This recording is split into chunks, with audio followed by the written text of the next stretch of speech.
welcome to the show. This is James, and I want to let you know that there is an update to this podcast, and the update is I'm changing the name to the Right Brain Cafe. Now, if you subscribe to this because of the writing fiction part, we're still going to be talking about writing fiction. I mean, Regina is an author and she writes a lot, so that's going to come up a lot. We talk so much about creativity and all different aspects. Regina and I have experience in all different types of creativity, so it doesn't make sense to just stick to one thing. And if you liked everything we've been talking about up until this point, it's going to stay the same. Nothing's changing except for the title and the artwork for the podcast. We also have issue 5 of Bookworms available. Get the link in the show notes. You'll hear Regina and I talk about that in just a minute. But I wanted to start this off by just saying, hey, the name's changing, but if you enjoy this show so far, it's just going to be the same conversations we've been having about creativity. And I just wanted the name to reflect that and not have anybody who might be a songwriter or somebody who's a painter feel like they can't listen because it was called writing fiction. But like I said, Regina is writing a lot. I write, so that's going to come up. We talk a lot more about the creativity and the inspiration and trying to get you to create, trying to break those obstacles for you, talking about our challenges and how we deal with that and sometimes the science behind it. We don't get too deep into like the craft and plot and structure and things like that. We still may, but I'm just saying that's kind of why I'm making this rebranding, if you want to call it. Also, I think I had a cold, so my voice is a little weird in this one. To me, it might not sound like that to you. All right, let's get into it. So Bookworms issue 5 should be out soon. And it's all about rock and roll horror. I'm so excited. And should we? Yeah. So what is so exciting is that we have the wonderful Will Erickson, who is I call it the OG of old school horror, because he is the one who, through his blog, Too Much Horror Fiction, came the whole idea of these paperbacks from hell. He and Grady Hendrix collaborated on the book Paperbacks from Hell. They won a Bram Stoker Award for that work, and his blog is excellent. He's an excellent author, and I got up the nerve to ask him to contribute, and he did, and he was super nice and amazing, and his article is really good. He's got a book review. He has a book review, but it goes back into like the 80s horror and the Satanic Panic, which your article also gets into in a really cool way, and the fiction's really good. It's awesome. Yeah, I'm really looking forward to everybody getting issue number 5. And Charlie's artwork is just so fun in this one. It is funny.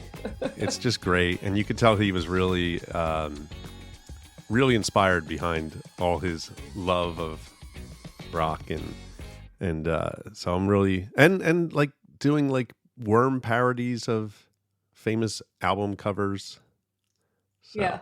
I think everyone will enjoy it. I think the cover is one of our best. Yes, it is. And you know what's great about it is that even though it's Charlie's style, you know which every worm is supposed to be, like which one they are. Yeah. I'm not going to spoil it till people see it, but you'll know who these worms are. So yes, and it's that's great. Really it's not easy to do. And we have what, four or 3 what fiction pieces? Oh, 4. Yeah, four fiction pieces in it. This one feels like it might be our longest one. It is our longest, yes. It's our biggest book. And it's our biggest. It's our best so far. I feel like Bookworms, if I can pat us on the back, this is our second year now going Yeah, into this is the start of the second year. Start of the second year. I feel like this has just been such a fun project, and it's definitely given me these positive creativity vibes all over it because I don't stress about it. I just have fun working on this. Yeah. And I hope you do too. Yeah, absolutely. All right. This week on the podcast, it is Mental Health Awareness Month, May. So that's why I came up with the idea of let's talk about creativity, writing, whatever it is you do. How can that help you with your mental health? And I have a list of 10 things that it can help with, and we'll talk about that. See if you feel, Regina, if this applies to you, if any are easy for you or any that you struggle with. Because I know when it comes to mental health, I struggle with it my whole life, and I think a lot of Yeah, me times too. I'm I going to pop a CBD right now just while we're talking. I feel like creativity has saved me many times. Yeah. Let's talk about the first one is emotional expressions. Creative activities like writing, drawing, music provide a way to express complex emotions, which can be therapeutic and reduce feelings of isolation and depression. hmm Well, I mean, just kind of going back, I've always been one of those kids that would draw a lot. I think I mentioned before, Mm-hmm. and do a lot of creative stuff. Looking back, I'm thinking it really was a coping mechanism for being in a very hostile uh, family home life, And I think it can help. I mean, if our focus is on like helping with mental health, but I also think it can be an indication that something's wrong, but that's not a bad thing. You know what I mean? Like if you're that kid like I was who was withdrawing and drawing, Yeah, I was wondering what you were saying there. yeah, that there is usually a reason for it, but I also think that it can be a great way to get out emotions that in a positive way, like you're working things out, and it's meditative in a way, but that's not all it is. I mean, I think it can be so many things, but this is part of it. I guess what I'm trying to say it's I wouldn't say, oh, if you feel bad, do some drawing, you'll feel better. I feel like it's more like I I'm compelled to draw or create, but maybe I'm not quite sure why, if that makes sense. Yeah. I would say going back to me, I think I would probably have been today, in this day and age, somebody would have been like raising red flags with me. Yeah, me too. Because a lot of the stuff I Some of drew, my teachers did raise some red flags. yeah, but it was a different time. Like now it Yeah, would I be was out like there. Yeah. I would draw things that were concerning or write things that were concerning. Yeah. There's definitely a line that you can cross when you're writing stuff that is saying I want to do something and it's harmful to others. But if you're just drawing like zombies attacking people or something like that, I mean, I remember one of the things that I remember one of my teachers was concerned is one of our assignments was to draw a self-portrait. I think this might have been third or fourth grade. Now I was always good at art, like good at drawing. And looking back, I'm like, why did I not like go into art school? Like that was an option, but it was, it was a path that maybe I'll pick up more seriously later in my life. But I could draw well, and if I work on it, I can still draw pretty well. But I remember drawing a self portrait of myself, but I had like, and then there's nothing wrong with me physically, but I had casts on my arms and casts on my legs and like a black eye oh God. and and like a bandage on my head. Like I thought it was funny, but I remember my teacher being like, "Why did you draw this?" Yeah, I would And be, as a teacher, I'd be concerned that you're yeah, being hurt. but looking back, I realized, what I was trying to do was illustrate what was going on in my home. I mean, I wasn't maybe, well, I was getting physically attacked by my crazy brother, and that was hidden. But there was a lot going on like that. I think unconsciously, I was trying to express that I was getting beat up, and but Yeah. I had no idea that I was expressing that. But I just thought it looked cool, you Yeah. know. But I think that you don't want to, like you said, overanalyze it. Like just because some kid, especially the boys I remember in school, would have like brains being blown out and stuff Hmm. in their school notebooks. That doesn't necessarily mean they're going to be a serial killer or something. Yeah, right. That'd be something I want to look into is like the childhood of serial killers. Oh no, yeah, If there's their artwork. art, yeah, is there artwork that exists and is there a trend? I'd be curious about that. That would be interesting. I mean, I wouldn't want to label children who draw or even draw like violent images as, something so wrong that they're like potential serial killers. But I think it can be a window into their unconscious or their what's going on for them emotionally that could be looked at. Yeah, because a lot of my stuff was definitely violent when I was Yeah. younger, drawing. And I love horror and I love gore. And I don't know what that means, but it's something that I've always enjoyed, like expressing in art. Yeah. Well, I've analyzed why I love horror and fashion, but maybe that's for another time. But yeah, Are they I think that connected? Is that yes, horror because and fashion is connected with you? it in me, well, not directly, but those are my two like really like passionate interests. Yeah. And I think that those are the two things I bonded with my mother over. And like we would watch horror movies together, and she liked, I mean, when I say horror, they were like the TV movie of the weeks Mm-hmm. back in the day. Remember those? Yeah. I know you're younger than me, but they were always like about the occult or some kind of mystery or something scary. And she was like, "You're the only kid who'll sit and be quiet and watch these movies with me." So I was like, "Oh, I'm getting praise from my mother." It was Yeah. very rare that I got any kind of praise. So I would sit there and be like the good little girl uh, and watch movies. And then, there was some fashion, there was some shopping uh, incidents that made me feel good being with her. So, that kind of stuff, I think kids will hold on to whatever uh, praise they can get over certain things. And, you know, Yeah. hopefully they didn't go through what I did and maybe what you did, but it Yeah. was a bit of a different time with child rearing. When I think of emotional expression, there's one song I wrote that I was in my, early 20s, probably late, let's say 2021. And it's called Circle of Pain. And it's about killing yourself. All right. Mm. Or as the kids today say, unaliving yourself. Oh God, I hate that. I hate it too. I hate I it too. hate that. It's like, just say it. Right.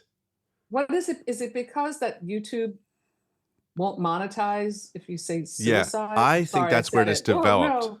I think it's developed into actual words, but I think it started was if you said certain words, you would get, you get flagged or even like it would be taken down. It's dumb. Anyway, get back to your But I always, story. it wasn't an actual attempt that happened that I then wrote about.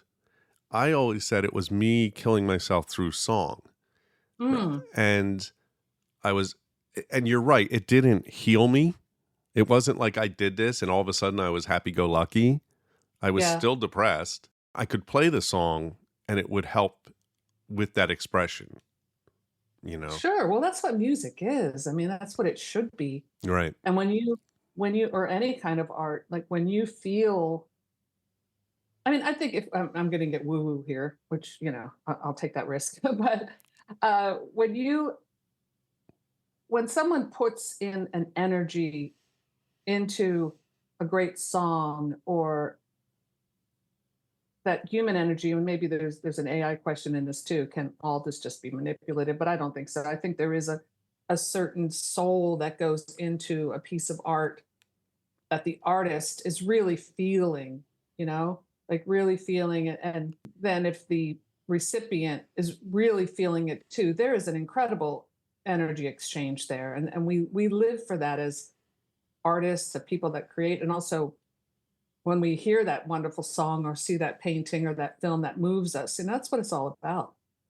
I think we should I do think that emotional expression is the central part of the issue of the art for me anyway. Like that's what I love about it. Of course, it has to be well executed. It has to right.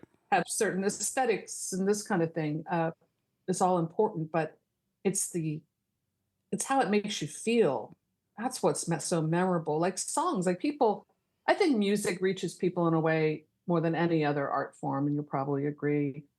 It's so accessible to anybody to just tune into their favorite song and feel that thing that they felt the first time they heard it. That's magic. And it's all art. They say like there's two people in the creation of art. Sort of, it's the artist and then the viewer or the listener. Yes. We could even talk about abstract art. Like, it's whatever Jackson Pollock creates. When you view it, you're not necessarily going to feel. Well, you might feel what he was feeling, but you might have a different interpretation because it's so abstract. Yeah.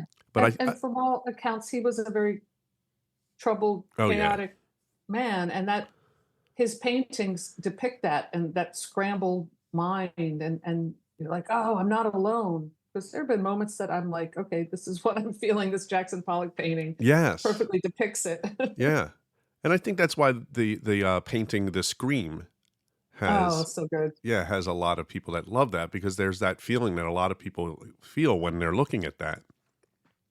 I used to have the inflatable version of that. It was like the blow up screen, and I forgot I had it, but then I just saw it like on a thrift store thing, and I was like, oh my god, I had that back in 1991. Yeah, I think the emotional part of it, like a Van Gogh painting. I was listening to I was just trolling through trolling is the word I wanted, trolling through YouTube the other night, and I found that Don McLean song, Vincent, and I hadn't listened to it in so long. And I sat there and listened to it. And I was like crying by the end. I was like, this this is really what it's about. And it doesn't mean, I tend to fall into the tortured artist archetype too easily. So I don't think you have to be a suffering neurotic person to create great art.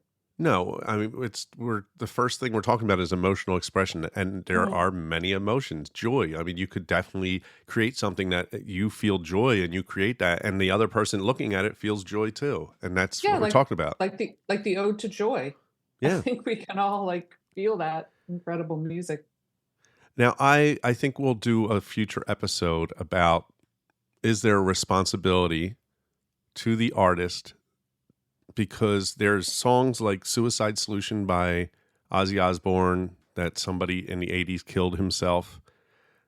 Is there a responsibility if you write something? Because that was always with my song, and I still like that song, and I'm going to record it and I'll put it up on Spotify or something eventually.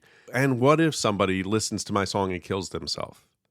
Is there a responsibility for the artist to say, no, this shouldn't be out there because of that potential? I don't think Yeah, so. that's a good topic. I don't Yeah. think so either because look, the one thing, I mean, I've never, thank God, been that, had that been that close to the abyss.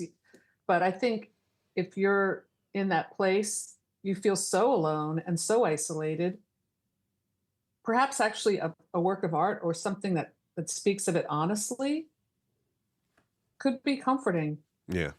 Well, we'll talk about that later. Like, if Yeah, it's, that's a good subject. should an artist self-censor? I don't know. No, I don't. I disagree. All I right. wish Oh, that I'm not some saying, would. I don't know. I probably disagree, but I'd like to talk about that. No, that's a good topic. All right. Next one up, stress relief. So engaging Oh, in creative activities can be a form of mindfulness, helping to divert attention from stressors and reduce anxiety. What do you think? well, I think it can do that. I actually think creating, if you're really working on something that you're like a serious work, I don't, I think it can be stress Yes. inducing. But I also think, like for me, there are certain things that I love to do that are like what I call like sandbox activities, which for me is like music Hmm. because I suck so bad at playing guitar, but I like to write songs. And I think my songs are pretty good, but it's a struggle for me to like get down even like a demo, but I do work on that. But for me, that is my sandbox because I don't care. I'm not trying to be a musician at all. Like I'm not putting that pressure on myself. It's just pure fun for me. Yeah. You know what's And interesting? paintings like that too. Abstract. I'll do abstract painting, and that gets a lot of my stress out. Actually, I love it. Even if it looks like crap, I'm like, wow, that was fun.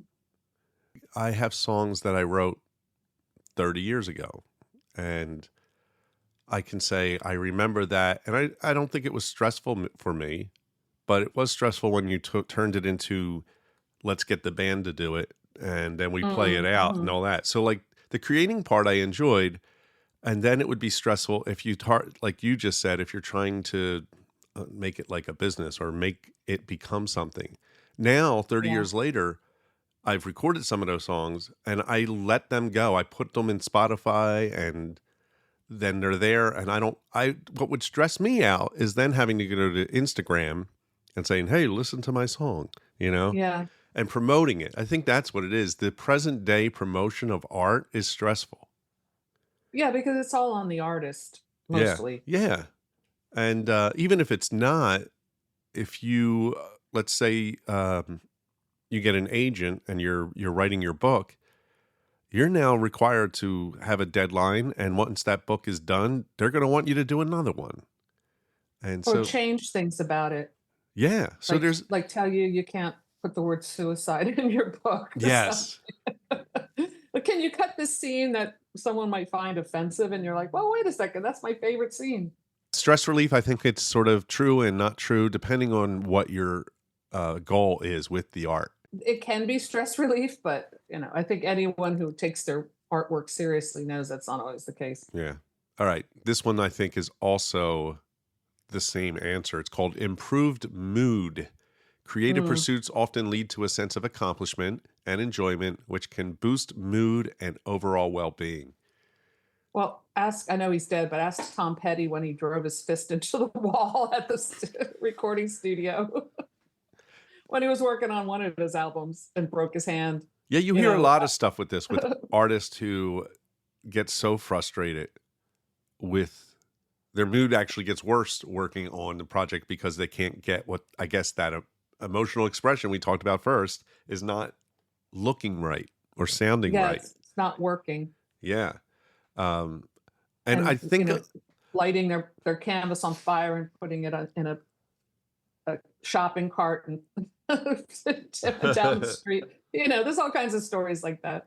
I think I don't know about this. Yeah, I think there's, again, we're taking this as creatives who work on stuff, not somebody who is an accountant who, and he like comes home and all this stuff would work for him because it's not his day job. It's just stuff to change whatever his day has given him. Now he can sit down and color, even coloring in a coloring book. You could say at the simplest, this all would work. Well, this is the sandbox kind of creativity versus I'm working on my brilliant piece and nothing is going right. Yeah. Next up, cognitive functioning. So creativity can enhance cognitive flexibility, problem-solving skills, and resilience, which are beneficial for mental health. And I agree 100%. Like the more you work on your creativity, the better your creativity gets, but it's also better. You'll get better at problem solving. And I also think that a lot of the problem solving will happen subconsciously. Yeah. Especially if I think it probably can make your overall thinking more fluid in a way. Yeah. It certainly improves your linguistic abilities to write. I know that, and to read a lot. That goes without saying. But I also think anytime you're problem solving, you're working that muscle. And that's actually, I think problem solving in general, that's creative too. We think of creativity, it's painting, it's making music, writing, but any kind of problem solving. Not that I'm like, I'm not a math person at all, but I've been watching that 3-body problem show on Netflix. Oh yeah, I finished that. Yeah. Okay, I'm about halfway through, and I know nothing about math, but I'm finding it really fascinating, just the concepts and stuff. So and the problem solving aspect of it. Yeah. So yeah. Yeah, I would agree. I agree with this one. All right, next up, self-discovery. Creative expression can lead to greater self-awareness and understanding, which is essential for personal growth and managing mental illness. Yeah, absolutely. Yeah, I'm trying to think of the managing mental illness part. Well, I think I guess it's if you're struggling with identity, who am I? What is my purpose? And you start working on some creative project, and that opens up the door to something you might not know about yourself, or at least to let you accept something about yourself. I think that can help you with mental illness, I think that as a kid when you were drawing and you're doing all this weird stuff, that might have been something you did to feel, you know, to learn about yourself and find out, why am I different? Yeah. No, yeah, I agree. I think, I mean, I might just be the weirdo here, but I feel like life is your whole life is a process of self-discovery. I don't know. What do you think about that? Like things Yes. about yourself that you thought you thought you wanted to be, you peel back some layers of the onion and you realize, oh, I didn't really want to do that at all. I'd rather do this, or this is more me than this other thing. I also, It's, yeah, I, I, you know, I think, there's a great saying I love, and I'll try to paraphrase it, but it's the man who doesn't change breeds reptiles of the mind. oh, okay. It's a And good quote. yeah, and so that's the thing. Like, I am not who I was when I was 20. I'm not who I was 5 years ago. Like, maybe not even a year ago. And it's the person who thinks this is who I am, and they're steadfast in that, and they're not going to change. Uh, Well, some people are like that, but not my friends. Too many, not right. too Some many. people are like that, but I don't think it's healthy. No, You I know, mean, yeah, I don't know. that if you just don't change, I think self-discovery is part of, learning who you are and learning who you are in this world and how you fit into it. And if you stop discovering who you are at 22, I always find it funny, like most of the women I see who are older, and I wouldn't put you in this, but you can say maybe it is true. Whatever hairstyle they learned in their high school years is the same hairstyle they are wearing now. Hey, mine's changed Yes. a little bit. But I do see it's like that. Well, you got the same hair you would have had in '87. I do see a lot of women with 80s hair, like women my age with 80s hair, I Yeah, have and to it's say. like they stopped learning. I've seen some guys who have hair with still have their hair with 80s haircuts too. Well, like the mullet is coming back.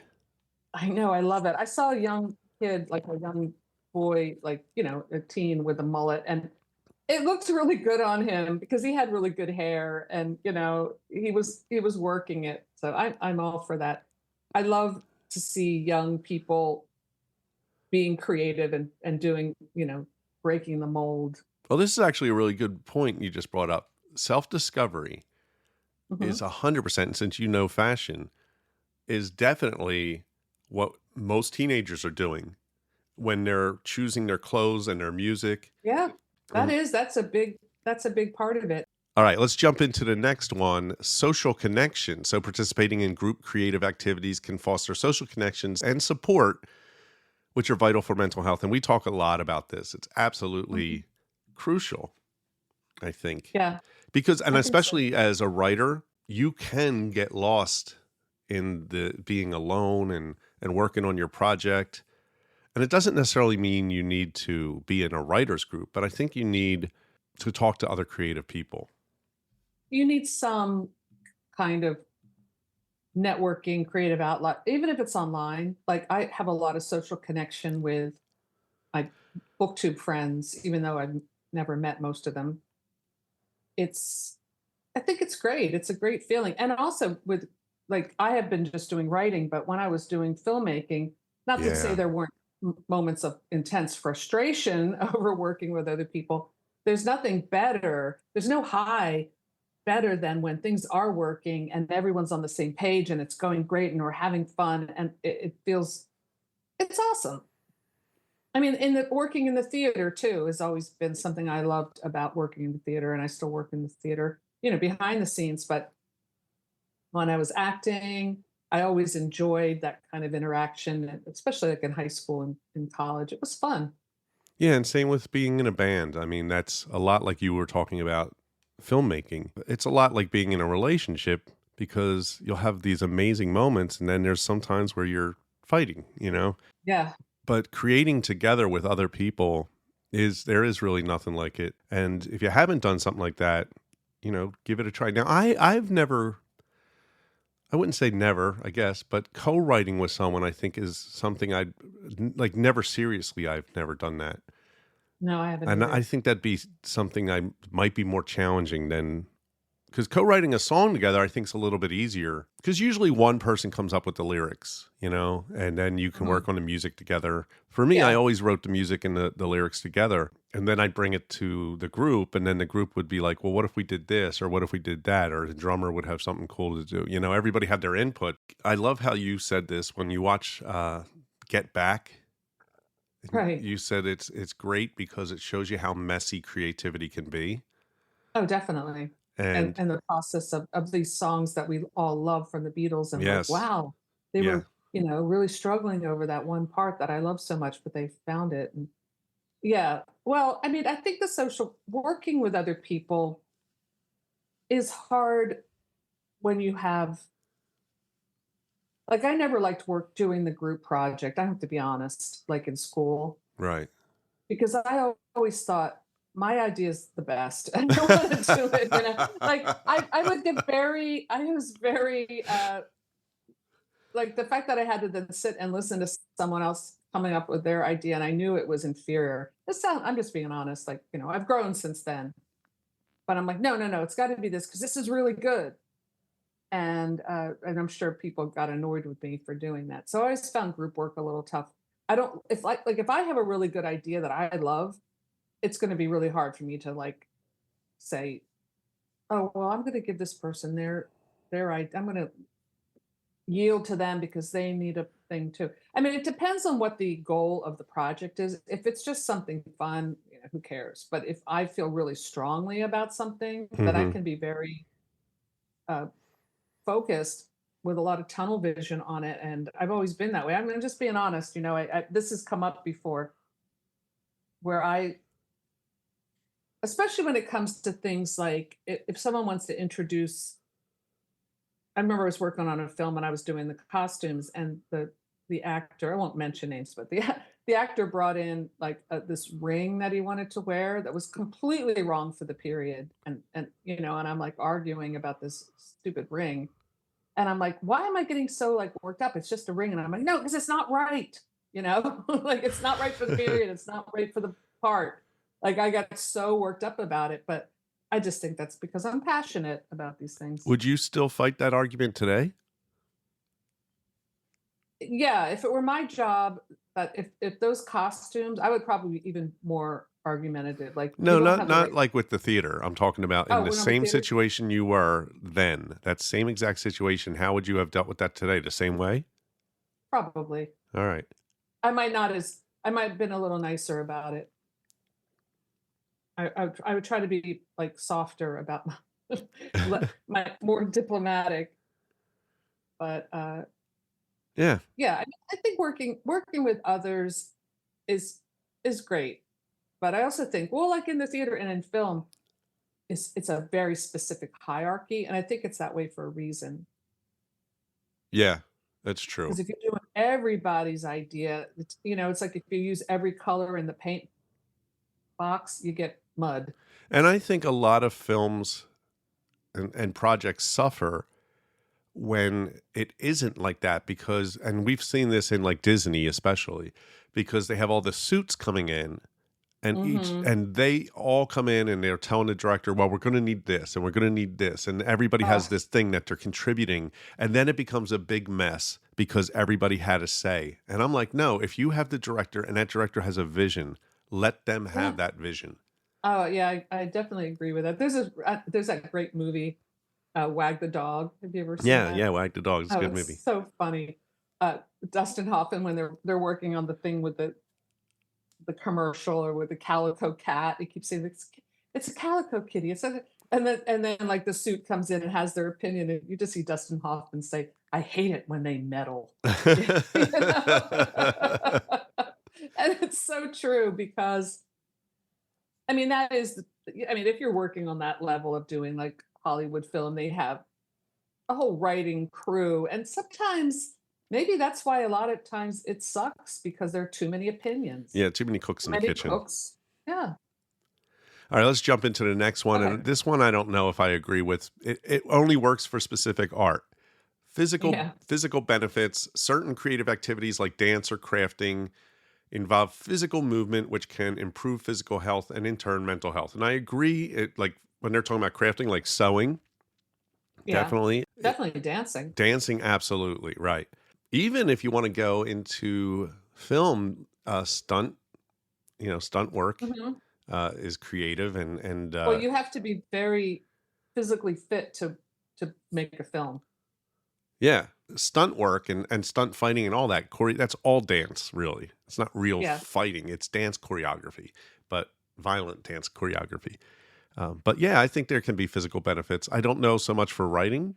Um, Absolutely, No, I yeah. was gonna think my ass has suffered from that activity, But I will but say, I balance it with other. right, that's my next thing I was going to say. If you are creating art that makes you sit down all day, you need to get out. And I'm talking to myself now. You need to get out and work, and Yeah. do a walk and do that.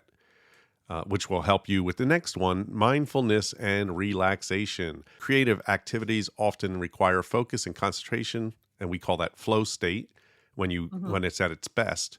It can promote a meditative state and relaxation, reducing symptoms of mental illness. Yeah, I mean the flow state is the goal, right? I've experienced it. I don't experience it all the time, but sometimes when I've been writing, and I think this binaural beats. Am I pronouncing that word right? I'll have to look it Binaural. up. I think Uh, you are, but I'll look it up because this is the okay, second time you've asked. I know, and I'm insecure because it's a word that I read, but I don't know how to pronounce All it. right, you ready? But yeah, Binaural. Did you hear that? no, All right. It is right. it means two oral, like Relating binaural, to or used with both ears. both ears. Okay, that makes sense. Well, when Sometimes when I'm in that state of writing and it's the best, where I'm not thinking, oh, I told myself I was going to write for an hour and I've got 30 minutes to go and I don't know what I'm writing. Sometimes I'll like zip by because I'm in flow and I'm like, yes, the dinger goes off, the buzzer goes off, but I set and I'm like, I did it. I did it for today. yeah, That's a good feeling. yeah, flow state is, it really is about being so into the work that the rest of the world falls away Yeah. and time disappears, Disappears. and And things it's go. just you and your canvas. Yep. And it's amazing to get into It is that amazing. state. I don't know if you could do it under the influence of drugs or alcohol. I don't think so. Maybe That's that what's his name? The Jackson Pollock. No, no, far from no, I'm gonna say Well, he was he's drunk all the. he's the YouTuber that I watch sometimes about Derek Murphy. Oh, okay. Not to put Derek down, I actually really like his videos. I think he said he was working on a book called Writing Under the Influence about, I guess he experimented with different substances and seeing like what does it work, like caffeine, anything from caffeine to I don't know psychedelics. I don't think I have only written with caffeine, lots of caffeine. The only reason I say that, I think it's possible, probably, if you have coffee and stuff and you're just in the moment. I think the issue is, like, for me, if I had maybe not like a beer, but I'm saying if I had too many, my mind Mm, starts to race to a place where it's no longer peaceful. yeah, yeah. And I think, and I don't know about drugs, but I'm saying like I probably could smoke weed and get into flow state. But I'm just I saying, don't know. I think flow That state. doesn't work for me.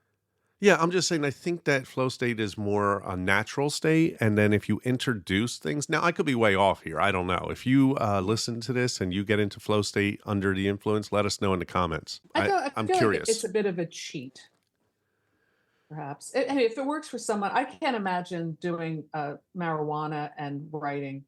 I'm sure the Beatles did, and they did LSD and Yeah, wrote, so it works for some people. It's great to listen to music, uh, yeah. but not to create. I just feel like maybe also to like abstract painting with that kind of Well, I know that, enhancement might yeah, work. like I I was don't saying, know. I know that, I don't know if he drank Jackson Pollock drank when he painted, but he was a really like crazy drunk. Yeah, So, I mean, I'm to be surprised if he didn't, you know, he but, probably did, but but I think also probably a lot of people, like I know, like you well, you would know more than me. Not that you do this, but I'm saying a lot of musicians have, use cocaine because it keeps them up Oh and they yeah, can Bowie work. definitely, yeah. Yeah. So, but I don't think that's what we're talking about pure mindfulness. Remember pure No, moods, pure we don't moods. recommend it. Also, it's so much better to get there naturally. Yeah. And I don't think you'll have any of the side effects on the other side. The hangover. Yeah. Or also, it's like when you're stoned, it's like, oh my God, this is genius. It's like, Oh yeah. and then you're sober the next day I and was you're like, like, wow, whoa, this doesn't not so make any good. I'm sense. not showing this to anyone. Right. So let's move on. Number nine. Number nine. Number nine. Number 9. Positive distraction. Engage in creativity can serve as a healthy distraction from negative thoughts and rumination, providing a break from the cycle of mental illness. This is weird because it's true, but it's also hard because if I am in a cycle of mental illness and I want to create, again, this comes to sandbox versus creation. I'm using probably whatever the cycle that's going on to create. And it's not really a Yeah. distraction from what I'm upset about because I'm writing about what I'm upset about. It doesn't mean it doesn't help.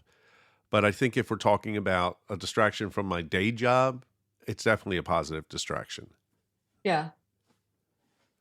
Yeah. Like, well, when I'm putting the zine together, I feel like I'm in the sandbox for that because it's me work, or when I did the anthologies with other people, although that was a hell of a lot of work, uh, and not always fun. I'm doing a creative project, but it's not my heart and soul so much that's on the page.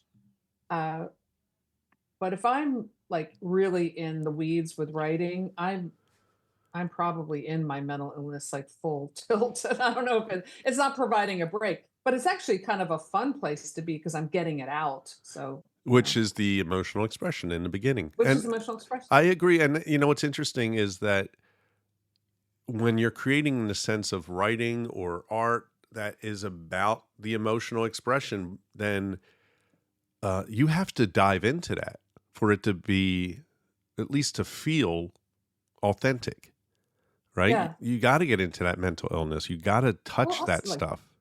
poets are in general, you could say, they're coming from a place of mental illness usually. And it doesn't mean that you have to be mentally ill to be a good poet, but look at the history of poets. There's a really good book. I have it and I read it a long time ago. It's a little dense as far as it's pretty analytical. It's called Touched with Fire. Mm. A look at different artists, like and analyzing artists. They do Byron, they do uh, Virginia Woolf, different artists who are would have been probably today been diagnosed as bipolar, but I have definitely felt that surge of energy that comes from that manic creative state. I don't know about you, Mm-hmm. and it's a great high. And then I've also found that like that feeling of like depression where I can't do anything. Yeah. I can't do any kind of creativity. So I don't know, breaking a cycle. Some of these seem very like for people, like you said, who don't normally do creative work. Right. It can be like you can go to the, one of these things where you, get drunk with your girlfriends and paint Oh, and paint with wine. Yeah. a daisy or something. I'm not putting it down. I think, that's a fun distraction. I would have fun just doing that one night. Yeah. I But think that's where this one falls into yeah, because, like I said, you really have to touch those pain points definitely. to create authentically, and you're not going to be distracted by those. You can actually be in those. The part you really need to work on is getting out of that, right? After you're done, can you pull yourself out from that slump, or are you going to still be down there? Yeah, that's true. But I saw that I was watching this Joe Rogan podcast with I forget his name, but he was an actor who was talking all this crazy physics. I don't know if you watched this; it was just recent.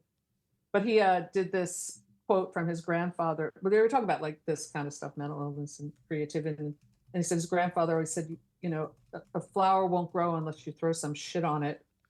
And I love that because I think that in order to make anything grow, you got to be down, like with creativity. You have to really be honest and really down in the dirt. Yeah.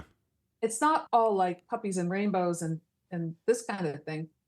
I mean, it can be, but that's not my kind of creativity because I write horror and my stuff is pretty dark and my poetry is super dark. But that's why I write, because I guess I am dark, or I have dark, those edges of insanity or whatever you want to call it that I need to work out. And I think that doing it through creativity is the way that I always learned how to cope. And yeah, I don't do drugs for that reason. And I mean, not for that reason, but that was never like, oh, just do some drugs, I'll feel better. I like to get it out this way.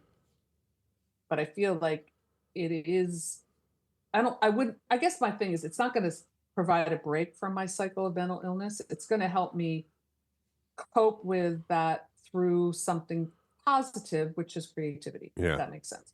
All right. But that's me. I mean, it works for different people, different ways. Yeah, that's true. The last one is empowerment and control. Creating something tangible can give individuals a sense of control and empowerment, counteracting feelings of helplessness often associated with mental illness. Well, no, but this is good. Like if let's say you have a group of people who are struggling with their mental health and it's like it's therapeutic, you can do like they can all paint a painting, like they can express emotions, and then you have like a gallery show, and and there's your crazy work up on the wall, and you feel a sense of control and empowerment. You know what I'm saying? I think this could. Yeah, no, I think so. I think a lot of people, especially writers who have. Here's a good example. I haven't read it, but I've been wanting to read it. But it's the actress who was on Nickelodeon, Jeanette McCurdy, I think is her name. Oh, I'm glad my mom's dead. Yes. I read it. It's so good. Okay. And I didn't watch the show, but my kids did. So I knew the show. I saw it many times. And I didn't know the show, but I love that book. Right. So that was her way of feeling more empowered and in control of her life because of what she went through. So a lot of people create stuff maybe from trauma. This is a way of getting out of that trauma, like and feeling empowered by creating something from the trauma. Definitely. Yeah. I totally agree. And the control comes with, hey, I can make something. I can take control back of Right. a situation that was really hurtful and traumatic, and I can write something and write my truth and get it out there. And that's awesome. Yeah. And it can be, like you said, you could write something that's fiction, that's in horror, that you're still doing that. It doesn't have to be a nonfiction book. It can be a song that's made up that has nothing to do with your real life, but the subtext of it might be from something. All right, we'll be back next week with a new episode. And until then, you can find Bookworms on Instagram at Bookworms Horror Zine. And everything else is in the show notes. If we talk about a book, I put that in the show notes. So check out the show notes and see the links we have available. Sounds good. All right. Bye-bye. Bye.